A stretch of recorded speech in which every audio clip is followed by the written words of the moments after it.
সুইজারল্যান্ডে সে বড় ব্যাংকের কোনো দায়িত্বে, তারপরে সে ফিনান্স মিনিস্টার, এবং তার যে প্ল্যানিং এটা জনগণ অ্যাকসেপ্ট করছে। এই তো আপনার আইফেল টাওয়ারের প্রিন্সিপাল জায়গায় আসছেন, বুঝছেন?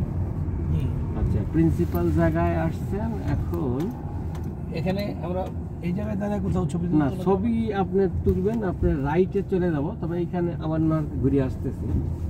তবে এখান থেকে এই যে আপনি দাঁড়ান, এটা দুটি জায়গায় আপনাকে ছবি তুলতে হবে, দুটি জায়গা থেকে। আর যদি উপরে চড়তে চাই একটু, আমি ম্যাক্সিমাম টাইপে আপনি মানে আমি গাড়ি দাঁড়াবো, কারণ এইসব জায়গায় অনেক মানে আর কি এখন আটটা আছে।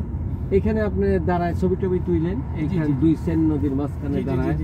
আর আইফেল টাওয়ারের ছবি আপনি দুইটা জায়গা থেকে তুলবেন। আমি দাঁড়াইতেছি আগে, আমি ঝর্ণার ওই পাশে করবো, আপনার গাড়িটা দাঁড়াবো। আপনারা ওই যে মানুষ ঝর্ণার এখান থেকে একবার উঠবেন, ছবি টবিগুলা তুলবেন, পরে গাড়ি ঘোরাইয়া আমি ওই উপরে যাব, মানে প্রচুর টুরিস্ট ওখান থেকে ছবি তুলতেছে। হয়তো এখানে একটু থাবো টাবো আছে, এখান থেকে উপরে আর সবচেয়ে আপনার মানে ভালো ছবি উঠাতে পারবেন ওখান থেকে।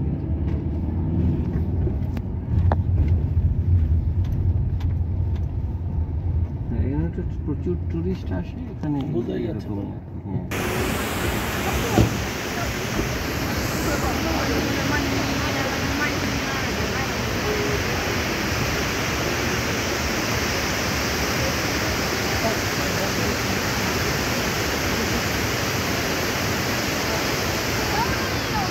অবশেষে সুইজারল্যান্ড থেকে ফ্রান্সের আসলাম, এখন প্যারিসে আছি।